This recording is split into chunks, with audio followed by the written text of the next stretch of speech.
I've just read a book that really had an impact on me. It's going to create quite a controversy within this particular field of interest that I'm involved in. But I think it's something that needs to be said. Some of you that may be watching this that know me personally know my little forays out into the forest. And you've heard the stories I've told about certain things I've come across in that forest. And some people think I'm crazy, and I'm all right with that. I mean, you want to think I'm crazy, that's fine. I have nothing to lose. I don't care who ridicules me. I don't care who makes fun of me. I have my own company. I have my own business. I got nothing to lose by telling the truth. And some of the people that have seen this, I've offered to take out and show them. But I've decided that I can't do that anymore. I have to be a little more what I would call respectful. So, to get right down to it, I know that Bigfoot is real. I know that Sasquatches are real. Whatever you want to call them, wood apes, whatever you want to call them, forest people, forest giants, I don't care. But they are real. And they are not what you think they are. They are not some undiscovered temperate zone gorilla traipsing around in the snow. They are not that. There is something more about them. I know this from firsthand experience. And I don't care who's running around out there thinking that they're the best researcher in the world. I don't consider myself a Bigfoot researcher. I consider myself an enthusiast. And to give credit where credit's due, I was introduced to this field by a friend of mine who knows far more about it than I do. And we become like this, really tight. I trust the guy with my life. I trust him with my life. So anyway, whether you believe this phenomenon is real or not, it's not my concern. But if you're interested in it, I think there's 3 books that are really important. I don't care what books. There's a million books out there, but there's 3 books that are important to read. The first book is this one. Sasquatch, Legend Meets Science by Jeff Meldrum, Dr. Jeff Meldrum. He's one of the few scientists that actually takes this seriously, and he gives a good scientific perspective from a scientist with this book. And I think it's important that people read it, just for that reason. Dr. Meldrum he's a good guy.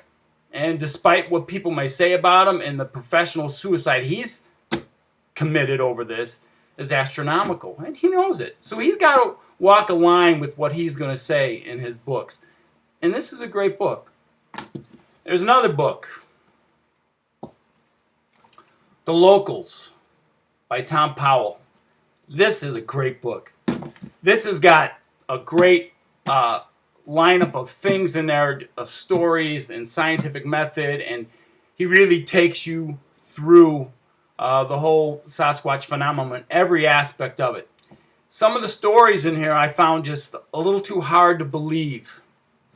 But now, 3 years later, after experiencing what I've experienced, I don't know if some of it's so far-fetched anymore. And it'll give you a whole different perspective outside of the science part of what they may be. So this is the book that I've read that's had the biggest impact. Enoch by Autumn Williams. Just a kind of a quick overview on the book. The book is written by Autumn Williams, who is relaying a story about a man named Mike who has claimed that he has made contact with one of these beings, Bigfoot, Sasquatch, whatever you call it. Took him a while. And he relates a 10-year relationship that he's had with him. And I mean relationship like any relationship. We have relationships with all kinds of things. We have relationships with friends and neighbors. We have relationships with our pets and our dogs and our animals. Okay? Not trying to negate the name of relationship. A lot of people put put something really negative on relationship, like there's something sexual going on, which is really stupid. Everybody knows when he's talking about relationship what he's talking about. Anyway, in this book, and this is supposed to be a representation of what he looks like, and if you really look at it, it's really human looking, more human looking than an ape. I got to give Autumn credit. She really put her neck on the line for writing a book like this. This is a hard thing to write. Anybody that's involved in this field, and to write stuff where somebody makes these claims without backing up with evidence. Everybody wants evidence. Well, you know what? Go out and find it yourself. You know, anybody that's discovered them and knows it, they find the evidence. Nobody wants to believe it. Nobody wants to look at the pictures. Nobody wants to everything is fake to them. And I think the sad part is, I know of people that have hardcore evidence. They got great photographs. But you know what? There's one thing in common that they all seem to have. They know that once they're discovered, it's all over for them. Once these creatures or these beings are discovered, it is all over for them. We as a species, as Homo sapiens, we destroy everything. We destroy everything that we're fearful of.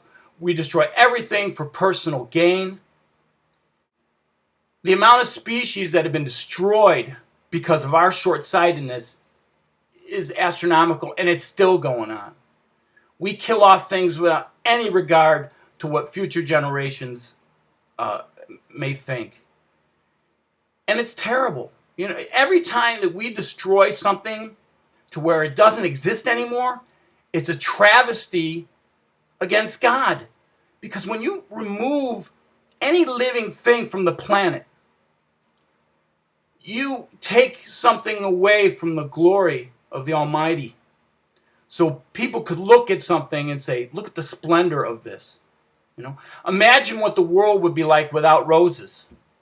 You know, knowing that they were there. The world's a lesser place without having mammoths around. The world is a lesser place without having dinosaurs around. Not saying that we caused that extinction.